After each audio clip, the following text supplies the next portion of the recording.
Bonsoir à toutes et à tous. Aujourd'hui, notre invité sera Monsieur Michael Delafosse, maire de Montpellier et, et, euh, et le président de Montpellier Méditerranée Métropole.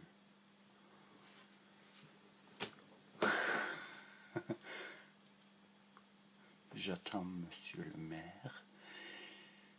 Quand il arrive, on commencera notre entretien. Bonjour.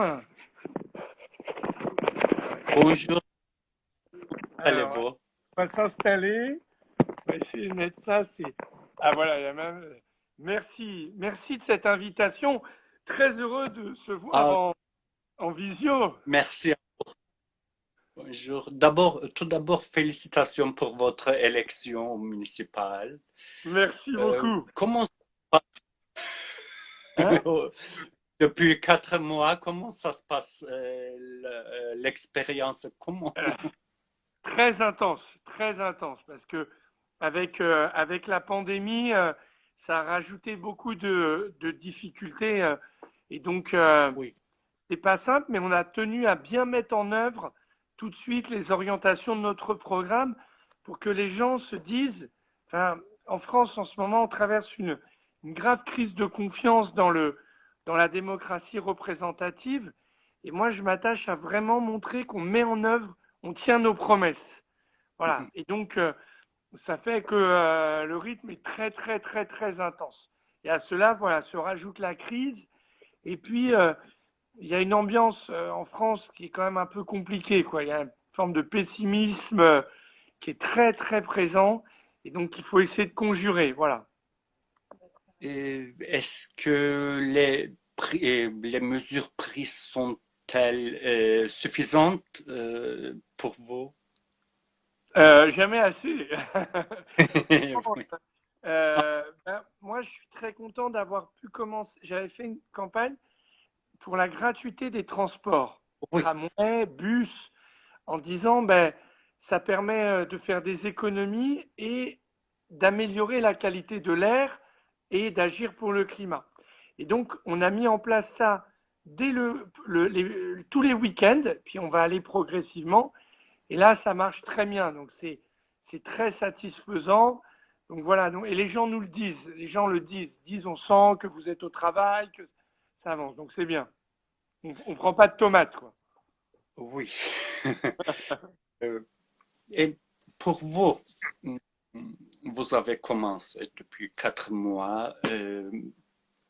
Comment vous avez réussi? À, Et, à gagner l'élection? oui, Ah, alors ça, c'est une question qui va peut-être prendre un peu de temps. Comment pas grave. avons-nous réussi à... Alors, est-ce que je vois que beaucoup de gens se connectent, donc j'en suis très heureux. Donc, j'espère être compris de tous. Je suis désolé, je parle très mal anglais et ce serait faire insulte à la langue de Shakespeare. Comment avons-nous fait pour gagner? D'abord, euh, euh, moi, je suis depuis très longtemps engagé à Montpellier, c'est-à-dire je connais bien la ville, je connais bien les acteurs de terrain, j'ai passé beaucoup de temps pour comprendre les problèmes, voir les défis. Et donc, quand on est candidat pour être le maire, il faut déjà bien connaître la ville, être connu des gens, aimer la ville aussi fortement. Ça, c'est le premier point. Et je suis entré en campagne un an avant l'élection. Et il y avait deux manières de faire campagne. Il y avait une manière qui correspond beaucoup à l'époque, des mots simples, être beaucoup dans l'invective, dire du mal des autres, euh, ce que Donald Trump a incarné à l'extrême, mais qui en France, sur Twitter, tout le monde dit du mal de tout le monde, on passe son temps à dénigrer dès qu'il y a une idée. Et moi, j'ai refusé ça. mais j'ai pris le contre-pied. Et jamais je n'ai dit de mal des autres candidats. J'ai critiqué le bilan du maire, mais jamais je me suis laissé embarquer par un mot de trop. Et donc, je suis apparu comme quelqu'un de très posé, très sérieux, presque trop. Mais chez les gens, ça a plu. Parce que je crois qu'on est dans un moment, en tout cas en France, où les gens cherchent de l'apaisement. Premier point. Et deuxième point, je n'ai pas fait campagne avec des slogans. Plus de solidarité, plus d'écologie, moins d'impôts, comme on peut faire. J'ai essayé de faire campagne vraiment sur des idées très précises, très claires. La gratuité des transports, le retour de la mise en place d'une police de proximité, en disant moi je ne recruterai pas plus de policiers, je les organiserai mieux. J'expliquais très concrètement comment les choses allaient se passer. Et ça sur tous les sujets qui sont la compétence du maire. Ce qui fait que, en partant très tôt, en étant très tôt candidat, j'ai bien expliqué chacune des idées que j'allais mettre en œuvre. Et au point que les journalistes disaient Delafosse, il est trop sérieux, il n'a pas d'intérêt, etc. Et ça a marché. Ça a marché parce que quand moi je crois, et si tous les collègues là qui regardent, quand on parle à l'intelligence des gens, l'intelligence répond. C'est-à-dire qu'on explique, voilà, il y a tel problème, voilà, il y a les embouteillages à Montpellier. Moi, je propose la gratuité des transports, de faire moins de place aux voitures, plus aux vélos. Eh bien, oui, il y aura des embouteillages, mais plus de gens se déplaceront rapidement grâce à la gratuité des transports, grâce aux vélos. Et quand on explique, les gens y suivent. Et en tout cas, je ne sais pas si c'est tout le monde, mais en tout cas, il y a des gens qui ont envie qu'on parle à leur intelligence. Et alors, la campagne a été dure et on est allé faire du porte-à-porte sur tous les marchés. Enfin, une campagne, c'est toujours une énergie, une mobilisation. Mais à la fin, au premier tour, alors que tous les sondages, ah oui, ça je veux le dire, tous les sondages, euh, nous donnaient aucune chance. Moi, je faisais 7, 8%, 10%. Aucun sondage ne nous donnait aucune chance. Moi, j'ai cru, voilà, j'ai cru à mes idées, j'ai cru à mon équipe, j'ai cru dans ce que je défendais. Et le soir du premier tour, j'étais à la télé, très fatigué parce que c'est intense une campagne. Et le journaliste me dit, Monsieur Delafosse, le maire sortant, celui que j'ai battu, est à 19%, vous êtes à 17%. Je l'ai regardé, 17%, c'est-à-dire à un niveau, enfin jamais j'ai cru qu'on serait aussi haut. Et les autres étaient loin derrière nous, et on s'est ensuite au deuxième tour rassemblés, et là, il y a eu le confinement, et après on est reparti en campagne, et on a fait 48%. Alors si à tous ceux qui sont candidats, un jour, n'écoutez jamais les sondages. Écoutez votre cœur, écoutez tous ceux qui... je suis interrogé sur la qualité de la cantine, j'y viens. Écoutez, écoutez votre cœur, écoutez les gens qui vous entourent, écoutez la ville, défendez vos idées, mais n'écoutez pas les adversaires, les instituts de sondage. L'engagement politique, c'est quelque chose de noble. Enfin, moi, je crois, on défend des idées pour les autres. C'est ça qu'on doit faire avec passion. On n'est pas d'accord sur tout. Quand on est d'accord sur tout, c'est pas bon signe. Mais on peut défendre des idées, argumenter, et voilà. Voilà que je pourrais dire beaucoup d'autres choses, mais ça, je crois vraiment qu'on a gagné pour ça. Moi, les gens me disaient à la fin, je termine par cette anecdote, Monsieur Delafosse, je suis de droite. Je dis, très bien, madame, je vais voter pour vous. Je dis, je suis très touché. Moi, je suis socialiste, de gauche. Elle me dit, je vais voter pour vous parce que vous êtes sérieux et parce que vous apparaissez sincère dans vos idées. Et ça, c'est hyper important. Les gens qui changent de camp, tout ça. Voilà. Et une autre question, c'est, oui, il y a une crise sanitaire, mais une autre crise, c'est crise urgence climatique. Ah oui. Et l'un de votre partenaires, les écolos. Mhm. Euh, Qu'est-ce que c'est quels sont vos projets sur l'écolo pour sauver la planète? Alors, d'abord, une petite chose, c'est que moi, enfin, comment vous le dire? En ce moment, et d'ailleurs, moi, j'ai dit je suis de gauche. Et je pense qu'aujourd'hui, quand on appartient au courant, à ce grand courant politique, la question de l'écologie doit être omniprésente. Oui, Parce que les jeunes marchent pour le climat et disent alerte. Et il faut qu'on écoute la jeunesse. Parce que on voit bien que on ne peut plus faire le monde comme avant, sans quoi on abîme la biodiversité, le vivant, le réchauffement climatique, la qualité de l'air. Et donc, moi, je disais socialiste, donc écologiste. Et je ne laisse pas mes amis d'Europe Écologie Les Verts, qui est un parti qui fait de l'écologie une question importante, je ne suis pas le seul à. Enfin, je pense que ce n'est pas que à eux de porter cette question. Et donc, il est très important maintenant que dans tout programme, il y ait la question de l'écologie. Et en défendant la gratuité des transports, moi, tout le monde était contre cette idée. Pas moi, mais tous les autres candidats étaient contre.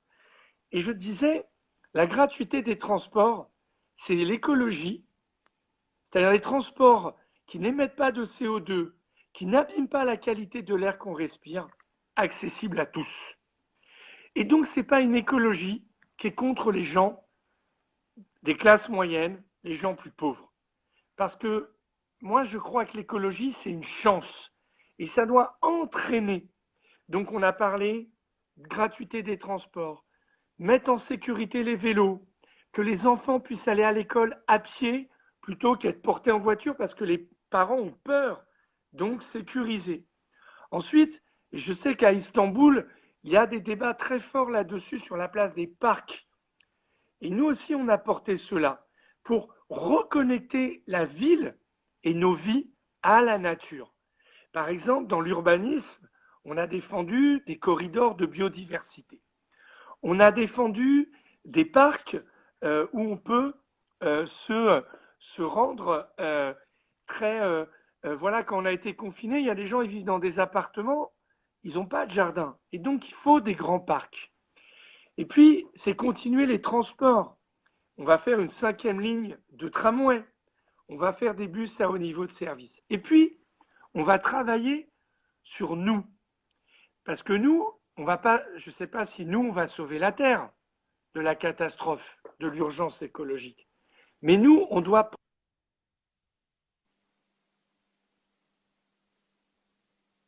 repas végétariens dans les cantines, réduire la place de la viande dans l'alimentation, dont on sait que par une agriculture non raisonnée, on pollue, on émet du CO2.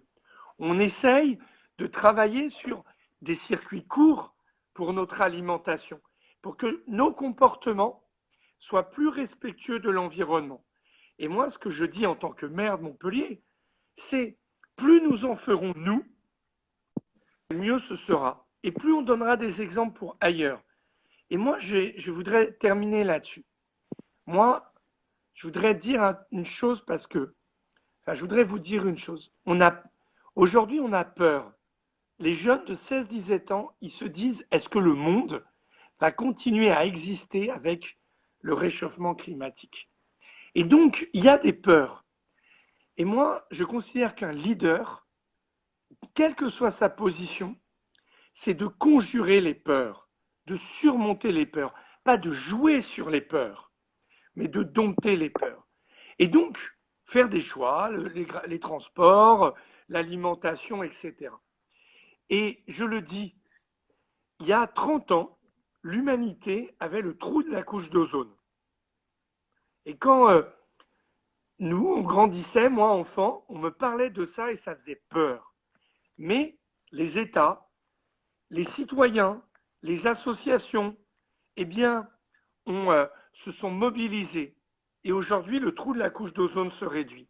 Et si on s'y met tous, et moi je veux que Montpellier soit à la pointe du de la lutte contre le changement climatique, eh bien, on peut surmonter ce défi et on peut redonner de l'espoir à la génération de Greta Thunberg, à vos enfants, à mes enfants, et lui donner de l'espoir. C'est ça le rôle aujourd'hui.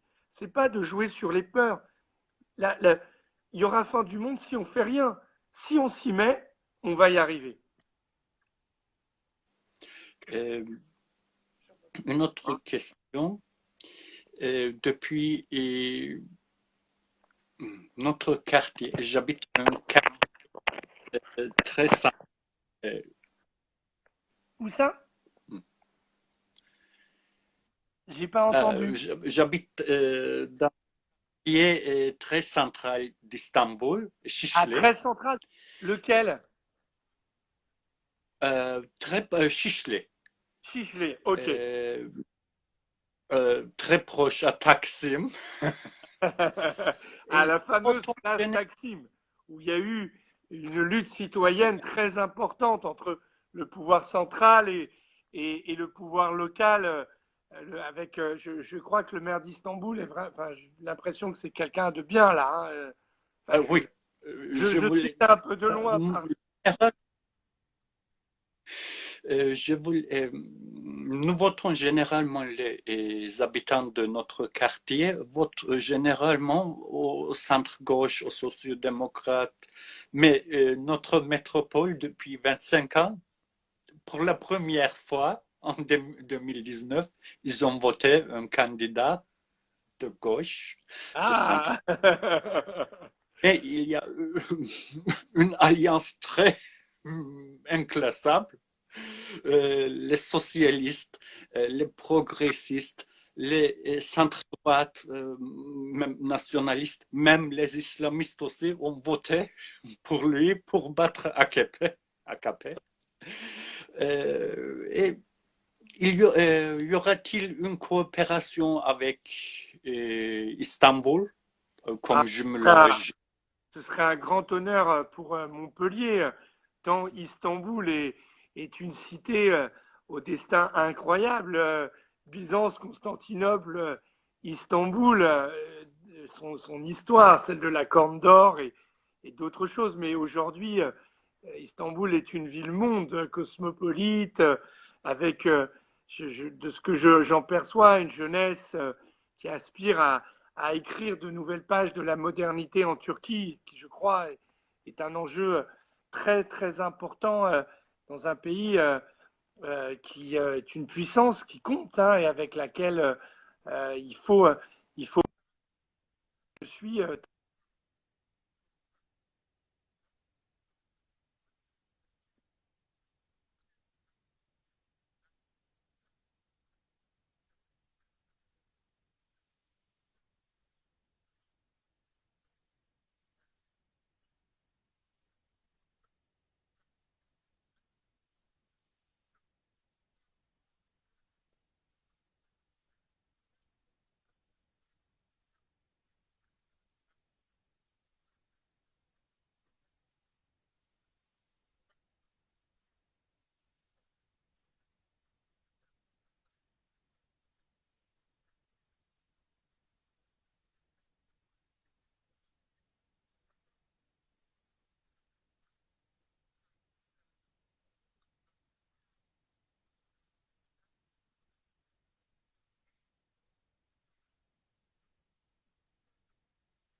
Je vous en prie, mais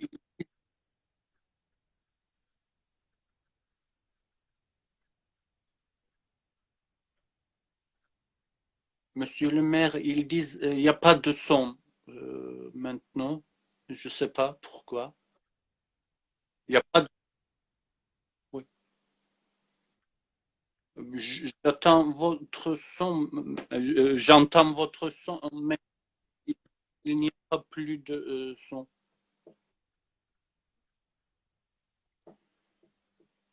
Euh, je sais pas, j'entends votre son, je vous entends, mais il n'entend pas. Ah, d'accord, c'est revenu. C'est revenu, d'accord. Euh, oui. Oui, je vous écoute. Oui. Et donc, évidemment, moi, je serais très honoré de recevoir le maire d'Istanbul ou inversement de répondre à son invitation.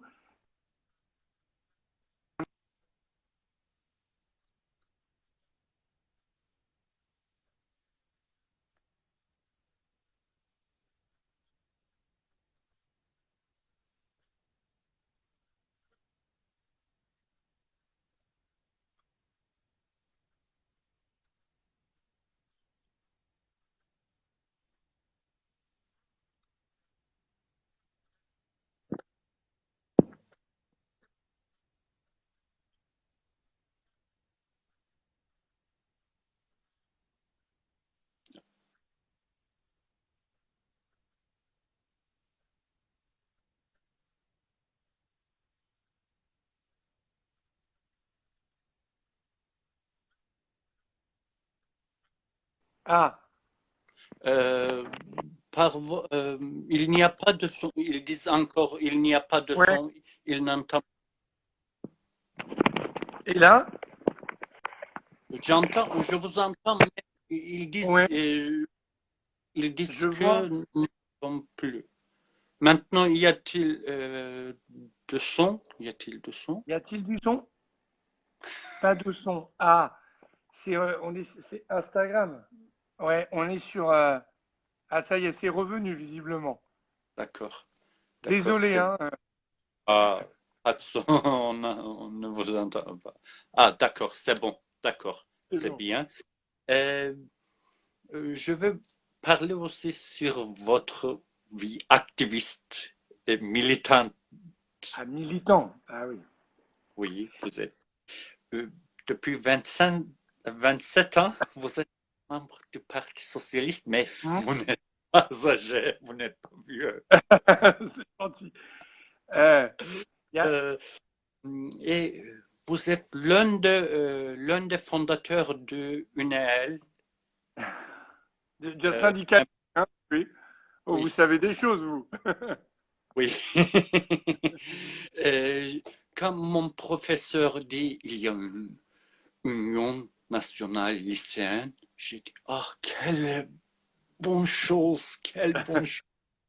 Quand j'étais petit, et il dit ça, j'étais lycéen il y a 11 ans. Il disait ça, j'ai dit, oh, quelle bonne idée, en Turquie n'existait pas pour les lycées, malheureusement.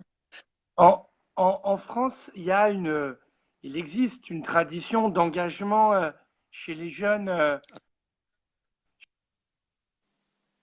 chez les jeunes et qui est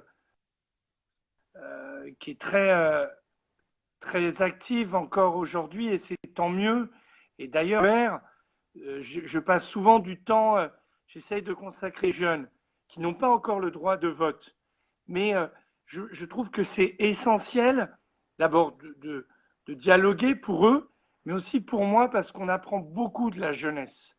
Elle est, un grand président français, François Mitterrand, qui était le premier président socialiste en France, avait cette phrase: si la jeunesse n'a pas toujours raison, celui qui ne l'écoute pas a forcément tort. Et je trouve ça très juste. Et moi, j'ai commencé à l'âge de 15 ans, où j'ai fondé un syndicat lycéen. J'étais de gauche, donc j'ai adhéré au Parti socialiste, parce que en France, même si en ce moment ce parti n'est pas en grande forme, mais voilà, les idées socialistes sont celles de la solidarité, de la protection des plus fragiles, celles de la défense de ceux qui travaillent et qui n'arrivent pas à vivre de leur travail. C'est toujours le parti qui est du côté de la culture, du côté de ceux qui innovent. Et puis, de plus en plus, en tout cas moi, quand je suis un responsable, un élu, qui œuvre beaucoup maintenant dans l'écologie. Hein, d'ailleurs, les gens se disent ce socialo, et des fois, mes opposants disent c'est écolo. Alors que, voilà. Donc, mais j'ai commencé très jeune et ça m'a donné beaucoup d'expérience. J'ai appris énormément de choses. Et effectivement, aujourd'hui, à 43 ans, je suis l'un des plus jeunes maires de France et président de métropole, même si j'ai l'âge du jeune président Macron, qui est de la même année que moi, mais lui, il n'avait jamais eu d'engagement avant, donc il est devenu président dans des circonstances compliquées vues de l'étranger. Voilà. Et je veux demander aussi une petite chose, une petite question, pardon, qui est venue par mon entourage. Une chanson a été envoyée sur LinkedIn à vous. Ah Je ne bon? sais pas si vous avez écouté Au Montpellier. Alors, je m'excuse. Je reçois énormément de messages sur LinkedIn, Facebook, Twitter. C'est moi qui écris mes posts sur Facebook, LinkedIn, etc. Mais je n'ai, hélas, je n'ai pas le temps de pouvoir toujours répondre ou tout lire, ce qui fait que souvent je passe à côté, je croise des Montpelliérains dans la rue, Monsieur le maire, je vous ai écrit, vous m'avez pas répondu. Alors, quand c'est ça, je dis je m'arrête et ça nous donne le temps de discuter.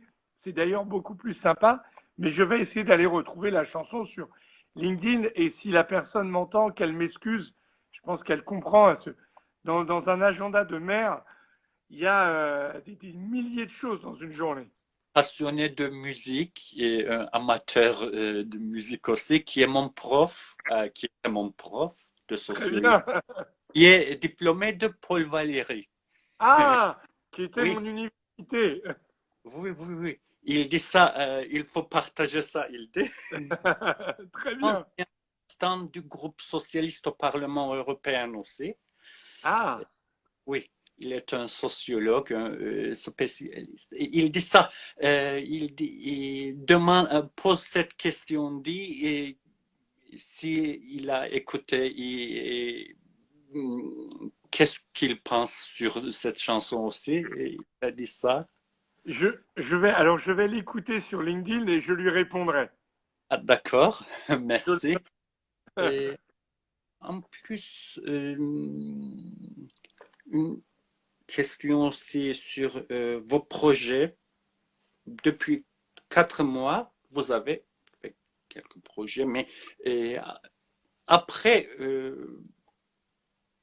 le coronavirus, qu'est-ce qu'il y aura dans vos projets? Quel Moi, projet? ouais, moi, c'est une question.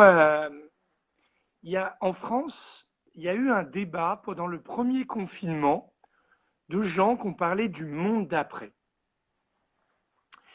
Je n'ai pas aimé ce débat. Hmm. Je suis pas, je fais pas partie de ceux qui ont dit il y a qu'un faucon, etc. Je le dis, ça m'a énervé. Moi, ce que je sais, c'est qu'il faut retenir ce moment historique que nous vivons, où pour la première fois, la moitié de l'humanité s'est retrouvée à plus devoir bouger pour se protéger et protéger les gens qu'elle aimait. Moi, j'ai été élu sur un programme et je mettrai en œuvre le programme. Après, le coronavirus, il va nous faire changer des choses, ou plutôt amplifier des idées qu'on avait déjà. Par exemple, on va travailler pour améliorer la taille des logements construits à Montpellier. Parce que les gens, quand ils sont à l'étroit, c'est pas simple. Et donc, je, voilà un exemple. Un deuxième exemple que le coronavirus me pousse à accélérer, c'est le développement du télétravail. On se parle là, c'est incroyable, entre Montpellier et Istanbul, le centre d'Istanbul. Et donc, ça, il y a une nouvelle habitude qui se développe, je crois que c'est une bonne chose pour pouvoir s'occuper des enfants, éviter de perdre 2 heures dans les embouteillages. Voilà. Mais moi, je suis pas. Je dirais que avec le coronavirus, il faut renforcer les services publics de santé. Il faut veiller à protéger les plus fragiles qui ont été les premières victimes de la crise sanitaire. Être plus attentif à nos anciens. Après, comment vous dire, euh, moi, les gens qui disent oui, il faut limiter les voyages, etc. Enfin, moi, je suis pas d'accord. Je pense que plus de gens voyageront sur la Terre, mieux la Terre se portera. Plus les gens se rencontrent, plus. En France, il y a un philosophe qui, je crois, est connu en Turquie, mais qui s'appelle Voltaire et qui dit les voyages forment la jeunesse. Ça fait beaucoup de bien de voir ailleurs. Et donc, moi, cette idée du monde d'après, qu'il faudrait plus prendre les avions, qu'il faudrait. J'aime pas, quoi. Enfin, voilà. Donc, je crois qu'il y a des choses, plus de santé, mieux penser l'aménagement de nos villes, assurément. Mais il y a eu, voilà, je me méfie un peu, moi, là, de cette idée-là. Voilà, ce qui est sûr, c'est que on tirera des enseignements de la crise et que surtout, il faut qu'on soit très fort pour éviter la grande crise économique mondiale qui s'annonce, qui sera une grande crise sociale et qui fera beaucoup de mal aux plus pauvres. Par exemple, en France, je me permets, la dette, on dépense beaucoup d'argent. La France protège beaucoup, mais il va falloir la payer, la dette.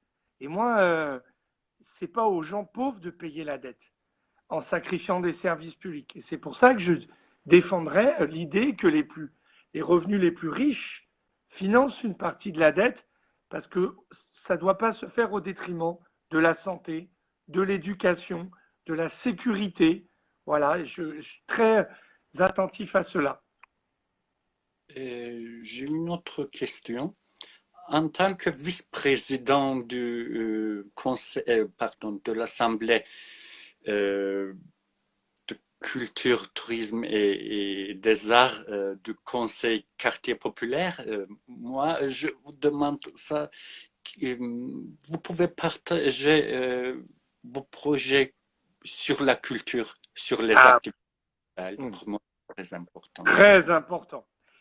J'ai envie de dire que d'ailleurs, là, en ce moment, en France, notre Premier ministre et le ministre de la Santé, pour éviter la reprise de l'épidémie, ont dû prendre des décisions très désagréables. Il y en a une qui passe pas bien et parce on se sent pas bien. Ils ont décidé de ne pas réouvrir les musées, les théâtres, les cinémas, ces lieux où l'esprit s'élève, où on se rencontre, on partage des émotions et où les artistes ont une place. Et c'est très dur. Et les gens le disent, et au fond, c'est bien qu'ils le disent parce que ça permet de rappeler l'importance de la culture. Et donc, moi, en tant que maire, pour moi, la culture, ce sera le cœur du mandat. Et le cœur du mandat avec des idées.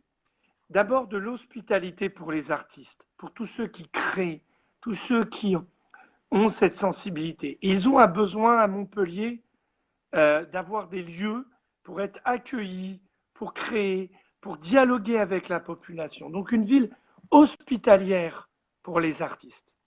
Une ville qui fait de l'éducation artistique, de l'accès de la culture pour les enfants, une priorité absolue. Moi, à Montpellier, je suis très fier d'être le maire d'une ville qui a un très bel orchestre. Mais j'ai mal à mon cœur quand je sais que des enfants n'ont jamais vu les musiciens de l'orchestre, n'ont jamais vu Mozart joué par un orchestre. Ils entendent Mozart grâce à la vidéo, grâce, et c'est très bien grâce à leurs professeurs, mais il faut qu'ils voient la culture. Moi, il y a un grand musée à Montpellier qui s'appelle le Musée Femmes, qui aura 200 ans. Et je veux que chaque école parraine un tableau du musée. Et donc, l'éducation artistique. Donc, l'éducation artistique. Et puis, je crois que la culture est dans un moment, et là, je tâtonne encore. Je ne sais pas tout. Quand on devient maire, on ne sait pas tout. Mais il faut sentir. Il y a aussi des modes de création de la culture, du geste artistique, qui avant se faisaient dans des théâtres, des opéras, des musées, et c'est très bien, mais se font de plus en plus par les frottements avec les citoyens, avec les espaces publics, avec les parcs. Et moi, je veux essayer de travailler sur ça. Et je crois que là, il y a quelque chose. Par exemple, à Montpellier, on est une ville où il y a beaucoup de street artistes. Certains disent des taggers. Ah, non, non, non, non, non. Des gens qui créent des œuvres sur les murs. Et il faut être attentif à ça. Ils disent une poésie, ils nous questionnent. Il y a, demain, j'ai des DJ. Ah, c'est génial ça. J'ai des DJ, on a une ville où l'électro est importante. Et j'ai des DJ qui se sont enfermés dans la fac de médecine, dans l'opéra, et qui vont mixer en vidéo pour. Voilà, je trouve ça génial. Et ça, il faut soutenir. Et le rôle d'un maire sur la culture, c'est de dire, un, c'est important, et d'être très bienveillant avec tous ceux qui ont des projets. Et moi, de ce point de vue, je veux plutôt être un maire qui. On a souvent parlé de l'exception culturelle française. Mais si on veut que la France reste, et Montpellier, un pays de culture, une ville de culture, il faut davantage aider les énergies des artistes et de la culture à, à inventer plutôt qu'à trop les formater dans des cases. J'espère être clair, mais pour moi, ça, c'est très important parce que la culture est liberté. La culture est audace.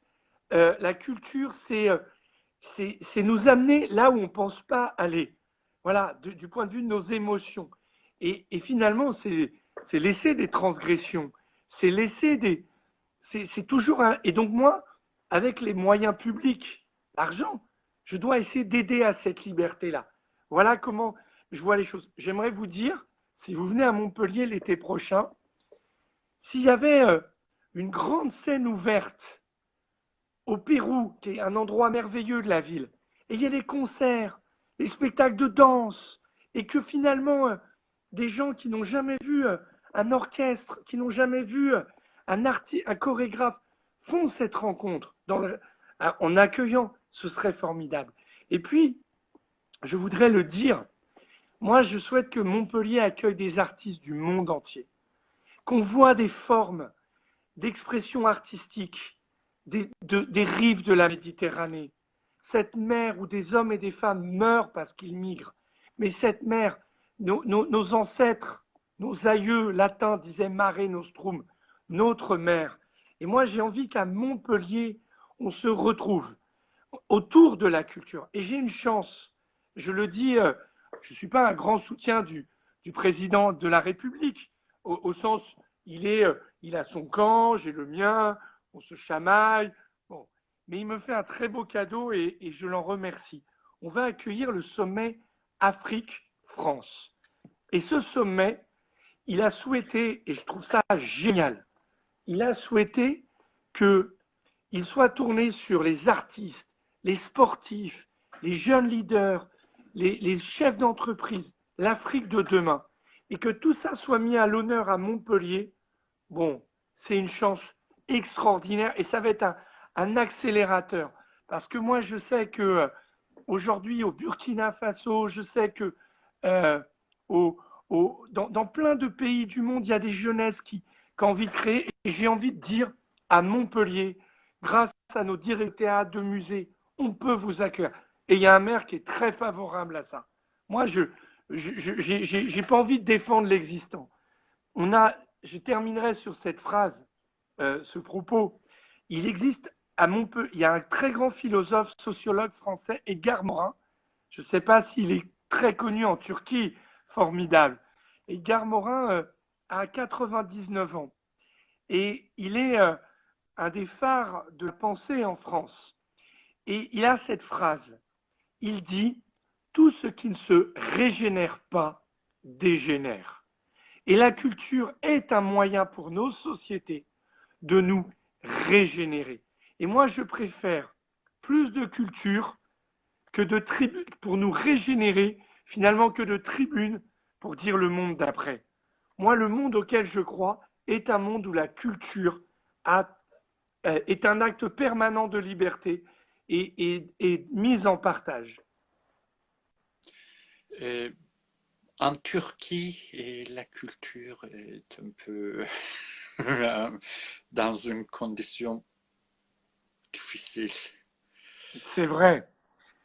Mais Les la culture est autant un phare qu'une petite luciole qui, euh, qui éclaire les âmes, qui éclaire les gens. Et même si c'est difficile, même si difficile, continuer à créer.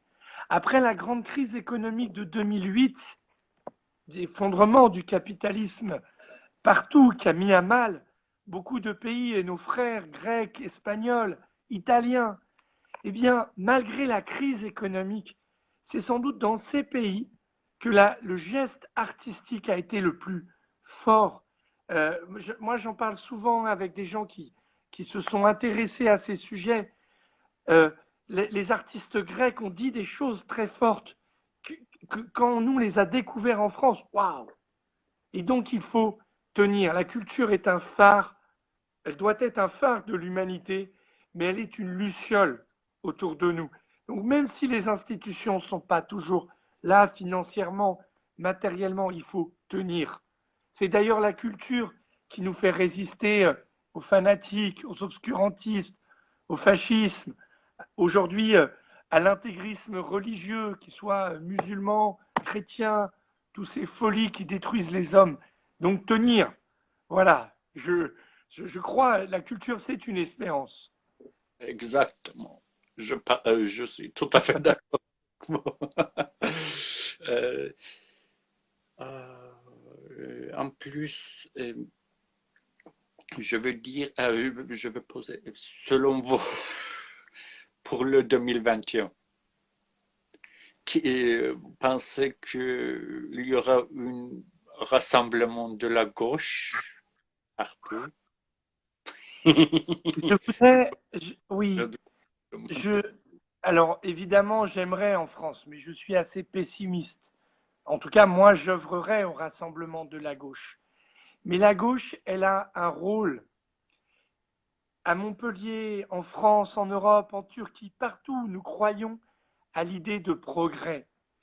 On doit travailler, on doit être capable, comment le dire, d'offrir des, des idées nouvelles, ou plutôt réaffirmer nos idées.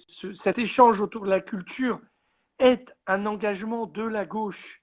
Et la gauche, même si nous avons nos langues nationales, et Servan, merci de parler si bien le français. Moi, je suis très admiratif. Et on doit essayer de dire des choses ensemble, être clair sur quelques 10 grandes idées pour être entendu des peuples. Comment la justice sociale? Quelle place pour l'éducation, la culture? Quel rôle dans pour la santé, dans la lutte contre les inégalités? Quel rôle pour la coopération entre les peuples? Il faut qu'on parle de ça. Plus on parlera entre nous et on sera clair sur nos idées, plus les gens nous entendront. Parce qu'aujourd'hui, nous, à force de se disputer, de ne pas prendre le temps de travailler les idées et de nous mettre un peu d'accord, eh bien, les peuples, partout dans le monde, entendent une chose, la tentation autoritaire, celle de l'ordre, celle de la privation des libertés. Si mes amis qui nous écoutaient ce soir, venez avec moi, allons au 23e siècle. Ouvrons un manuel d'histoire. Qui sera le grand personnage retenu du 21e siècle? Probablement Vladimir Poutine. L'expression autoritaire de l'homme fort, voilà, ce sera lui qu'on regardera. Moi, je crois que les idées de progrès autour de la liberté, autour de la justice, sont des idées très modernes. Mais pour qu'elles redeviennent audibles, il faut que les partis arrêtent de se chamailler. Il faut retrouver des internationalismes où on se parle entre peuples. quand tu m'as proposé cette petite visio, mais je me suis dit, mais c'est dans mon agenda, je me suis dit, on pousse tous les parapheurs parce que je trouve ça extraordinaire d'être invité comme maire et à parler. Et plus nous nous parlerons, plus nous serons forts. Parce qu'on se met d'accord sur des mots, on se comprend, on se donne mutuellement de l'espoir pour aller ensuite parler autour de nous. Et à cette grande tentation autoritaire qu'incarne Vladimir Poutine, si je puis me permettre, je crois, le leader Erdogan en Turquie et en France, nous, c'est Marine Le Pen, l'extrême droite qui est très attractive, ce qui m'inquiète.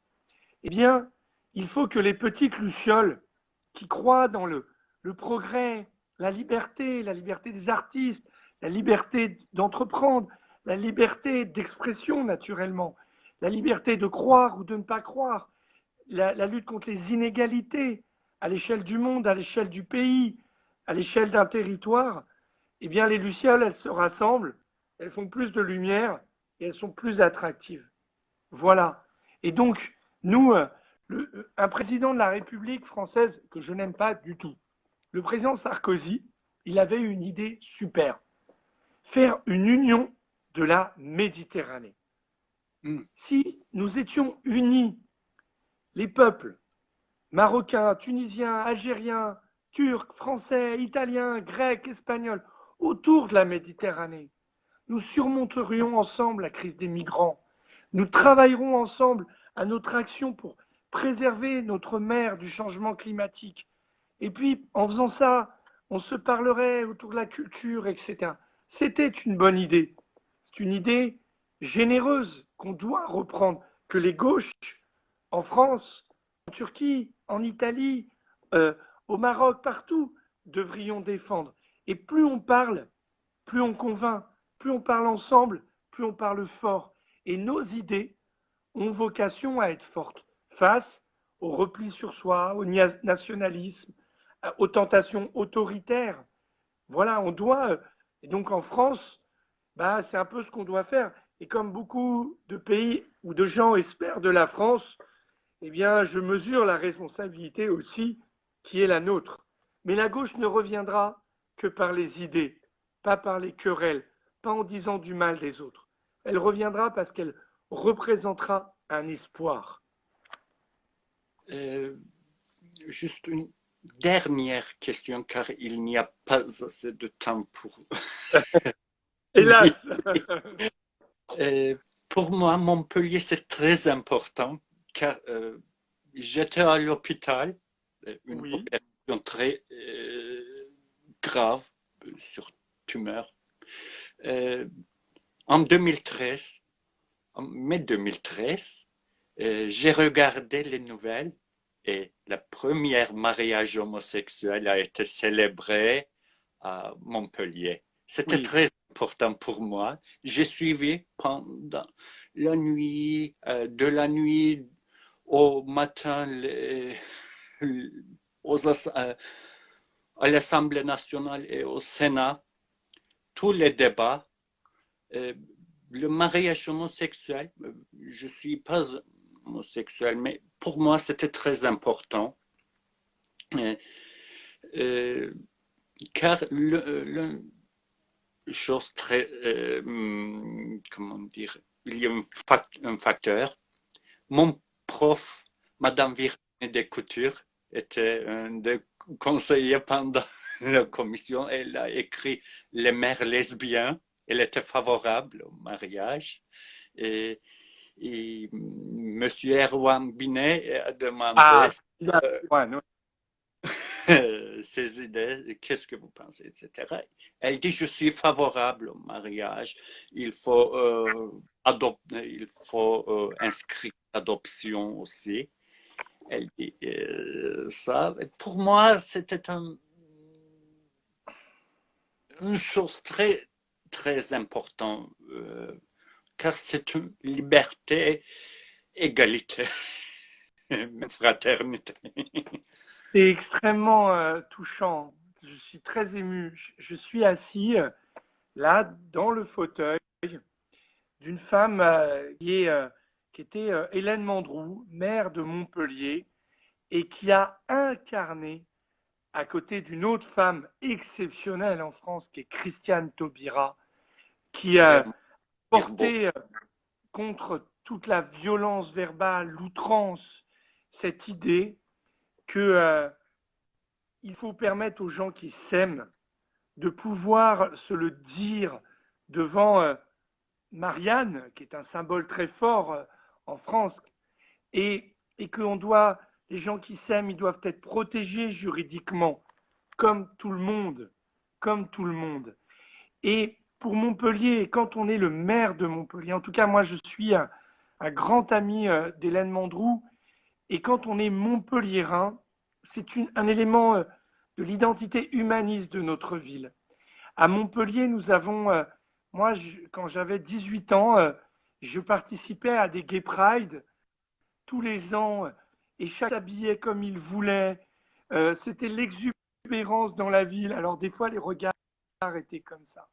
Mais derrière de liberté, il y avait aussi cette envie, cette affirmation que on ne devait pas juger les gens pour ce qu'ils étaient. On devait garantir le droit à chacun de vivre comme il l'entendait. Et Montpellier a été une des villes qui, année après année, a contribué au grand combat contre les discriminations pour l'égalité.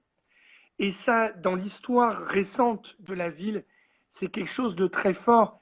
Et quand on devient le maire de Montpellier, en tout cas moi, quand je suis devenu le maire de Montpellier, je me suis senti intimement dépositaire de ce combat. Et je serai donc toujours aux côtés des associations, de tous ceux qui œuvrent dans les combats LGBTQ, comme maintenant on dit, et toujours derrière le Rainbow Flag et tous ces combats.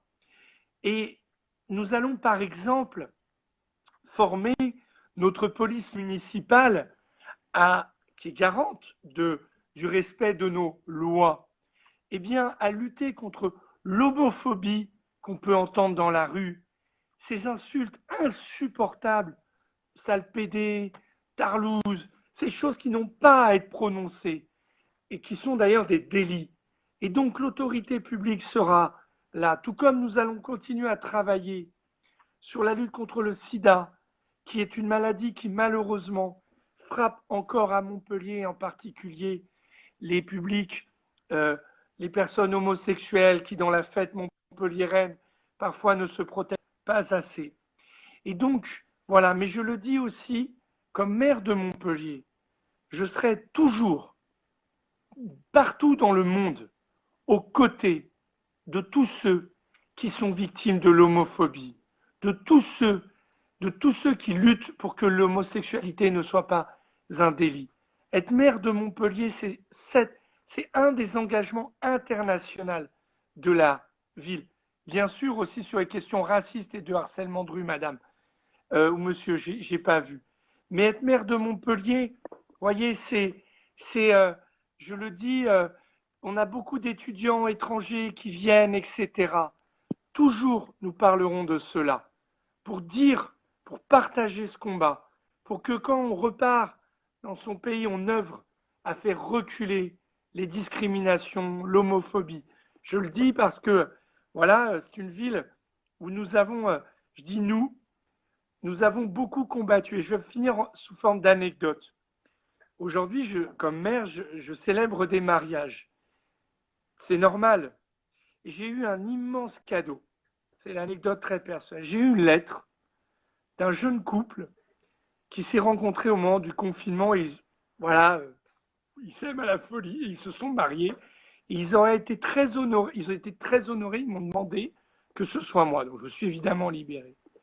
Et je leur ai dit, vous entrez dans la maison commune avec la liberté de vous aimer. L'amour, c'est un acte de liberté. La sexualité relève de la liberté. C'est la liberté, c'est une valeur consubstantielle à l'homme. Et enfin, grâce à Madame Taubira, Hélène Mandroux et tant d'autres, il y a l'égalité, vous pouvez venir comme les autres couples. Enfin. et vous venez dans la fraternité de votre famille qui vous a soutenu, de vos amis, mais la grande fraternité de tous ceux qui ont combattu pour l'égalité. Alors je peux vous dire, ils avaient des larmes de militants, des larmes d'amour, et moi j'avais les larmes aux yeux. Et ça, c'est tout aussi important.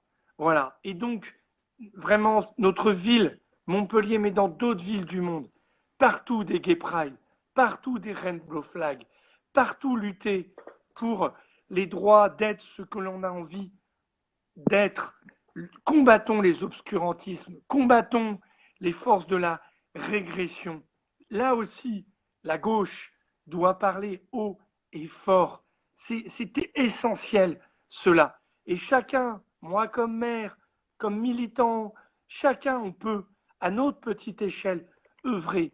Moi, je suis très fier d'être un maire dont la communauté gay, homo, se sent très fière et, et il me manque en ce moment parce que j'ai envie que les bars où bah, c'est les bars de rencontre, c'est les bars où on parle du préservatif, etc.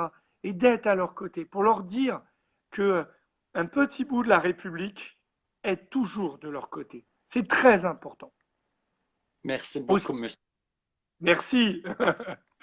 Je voudrais terminer par vraiment remercier de cet échange qui me touche. Je suis très bavard parce que Dans quand on est quelques... engagé, ça l'est. Je voudrais saluer tous ceux qui, en Turquie, et je crois quelques Montpelliérains ont suivi ce débat, mais c'est vraiment une très belle chose qui nous est donnée ensemble de se parler. En tout cas, je serais très heureux de t'accueillir à Montpellier. J'espère une coopération avec le maire d'Istanbul et si tu peux faire ce lien. Et je voudrais dire à tous ceux qui croient dans les valeurs sociales, d'égalité, d'émancipation, qu'ils peuvent compter sur le maire de Montpellier, sur Montpellier. Notre ville contribuera au progrès du monde. Alors, si d'autres veulent Instagram m'inviter, terminé notre émission. Instagram terminé. Bonne soirée. merci beaucoup. Merci à vous. Merci.